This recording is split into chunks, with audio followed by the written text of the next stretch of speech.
Hello everyone, আসসালামু আলাইকুম। কেমন আছেন আমার প্রিয় ভিউয়ার্স আপু ভাইয়ারা?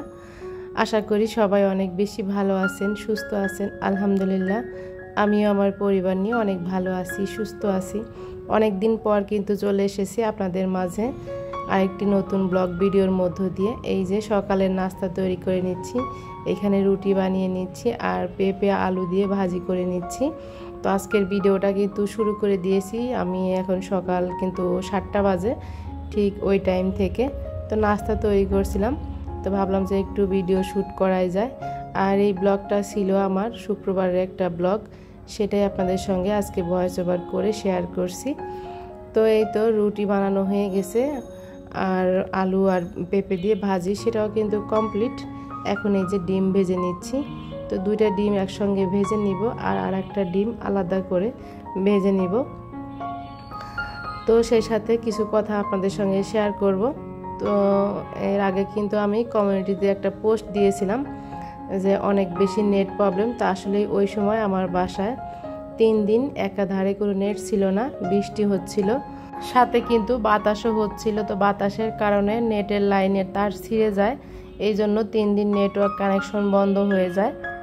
তো এই জন্য আর কোনো ভিডিও আপলোড আমি দিতে পারিনি। তো পার্সোনাল ডাটা দিয়ে আর কি তখন কমিউনিটিতে পোস্টটা দিয়েছিলাম। তো যাই হোক, তারপরে একটা ভিডিও রেডি করা ছিল, সেটা আপনাদের মাঝে কিন্তু শেয়ার করেছিলাম। তারপর আমি অনেক বেশি ব্যস্ত ছিলাম, এই জন্য আর ভিডিও দিতে পারিনি। তো যাই হোক, অনেক কথা কিন্তু বললাম। এখন এই যে ঘর বাড়ি কিন্তু একটু গুছিয়ে এসেছি আর টেবিলে নাস্তাটা রেডি করে দিয়েছিলাম। তো আমরা নাস্তা কিন্তু করে নিয়েছি আর সব কিছু গুছিয়ে এখন এই যে আবার রান্নাঘরে চলে এসেছি। আজকে টাইটেল এবং থাম্বনেইল দেখে অনেকেই বুঝে গিয়েছেন তো আমি কি আজকে কিসের উপর ভিডিওটা দিচ্ছি বা কি বলতে চাচ্ছি। তো যাই হোক, এখানে এই যে বড় সাইজের একটা মুরগি রান্না করে নিচ্ছি। তো সম্পূর্ণ রান্না আজকে শেয়ার করতে পারছি না, আসলে ভিডিওই করা হয় নাই, কারণ অনেক বেশি তাড়াহুড়ার মধ্যে ছিলাম। আজকে হচ্ছে প্রথমবারের মতো আমার বড় ভাইয়ের বউ আর বাচ্চা নিয়ে আমার মা আর ভাই ঢাকায় আসছে আমার বাসায় আজকে। তো সকাল থেকেই তাড়াহুড়ার মধ্যে দিয়েছিলাম, কারণ ওরা সকালে 6টায় ট্রেনে উঠেছে। তো ঢাকায় আসতে খুব একটা সময় লাগবে না, তো 9টার মধ্যে ঢাকায় চলে এসেছিল আর কমলাপুর থেকে বাসায় আসতে একটু সময় লেগেছিল। তো 11টার মধ্যে আর কি ওরা বাসায় চলে এসেছিল আমিও একটু তাড়াহুড়া করে রান্নাবান্না করে নিচ্ছিলাম।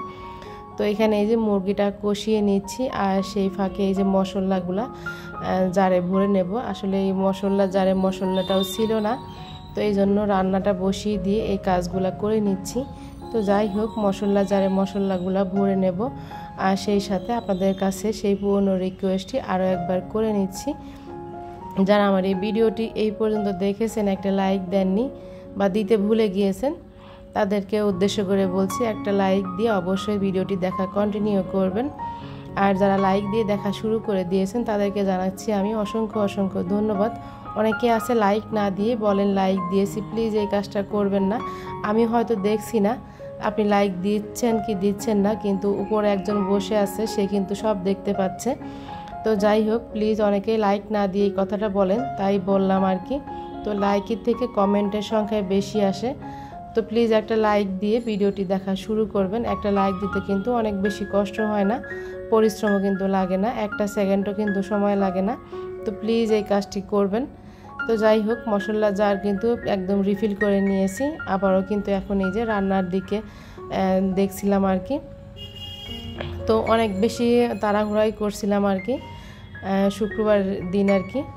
তো খুব সকালেই ঘুম থেকে উঠে সব কিছু আর কি গুছিয়ে নিয়েছিলাম। আর খালাও আসা দেরি করছিল, কি আর করা, খালাকে বলে দিয়েছিলাম একটু তাড়াতাড়ি আসতে, সেই তার টাইম মতোই আর কি আসবে, পারলে আসলেই আরও একটু দেরি করে আসে। তো যাই হোক, এইখানে যে মুরগিটা কষিয়ে নিয়ে কয়েকটা কাঁচামরিচ ভেঙে দিলাম আর এভাবে কষিয়ে রান্না করে নেব। আর এর সঙ্গে একটা ভাজি করে নিয়েছিলাম, ডাল রান্না করে নিয়েছিলাম। যতটুকু আর কি সময়ের মধ্যে, মানে অল্প সময়ের মধ্যে আর কি এই কাজগুলো করে নিয়েছিলাম, কারণ ওরা সকাল সকালে এসে খাওয়া দাওয়া করবে আর কি। তো রান্নাটা কমপ্লিট হয়ে গিয়েছিল।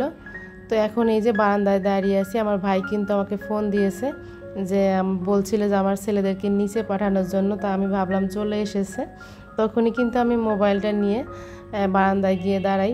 তো দেখছিলাম আমার ভাইয়ের বউ মা সিএনজি থেকে সব কিছু নামাচ্ছিল। তো তারপরে আর কি নিচে গিয়ে ওদেরকে নিয়ে আসি আমি সহ। তো মা দেখেন এখানে রাজ্যের সব কিছু নিয়ে এসেছে, মনে হচ্ছে যে বাসায় যা ছিল আর কি সবই নিয়ে এসেছে। এখানে এই যে 4 লিটার দুধ নিয়ে এসেছে, আমার জন্য কচুর শাক নিয়ে এসেছে, আর এই যে বড় সাইজের 2টা ইলিশ মাছ, আর এইখানে তো এই যে গাছের যত আমড়া ছিল সবই নিয়ে এসেছে। মাকে বলছিলাম তো মা বলছে না অনেক আমড়া হয়েছে এবার। এখানে নিয়ে এসেছে আতপ চাল আমার জন্য, এই যে ধনিয়া গুঁড়া, কলা, লাউ, চাল কুমড়া, আরও অনেক কিছু নিয়ে এসেছে। আসলে সব কিছুই ভিডিও করা ওইভাবে হয় নাই, জায়গা জায়গা আসলে মা নিজে গুছিয়ে নিচ্ছিল। আর অপরদিকে সায়ানের বাবাকে বাজারে পাঠিয়ে দিয়েছিলাম, সেও কিন্তু কিছু বাজার নিয়ে এসেছে। আর এখানে মা এই যে অনেক বেশি চিতই পিঠা নিয়ে এসেছিল, আপনাদের সঙ্গে একটু শেয়ার করে দিলাম। তো অর্ধেকটা পিঠা আমি এই যে ডিশে রেখে দিয়েছি, মুরগির ঝোল দিয়ে খাওয়া হবে, আর বাকি অর্ধেক পিঠা এই যে ফ্রিজে রেখে দিলাম, পরবর্তীতে ওভেনে গরম করে খেয়ে নেব আমরা।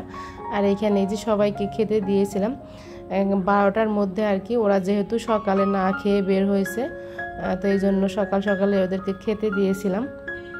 তো যাই হোক, এখন কিন্তু আমি আসলে বিকেল বেলা নেই না, আমার দুধওয়ালা এসে যখনই ফোন দেই দুধটা এসে একবারে উঠিয়ে রাখবো 5 লিটার 7 লিটার ওইভাবে আর কি দিয়ে যায়, মানে যে কয়দিন চলে আর কি। তারপরে এসে আবার উনি এরকম 5 লিটার 7 লিটার করে একবারে দিয়ে যায়।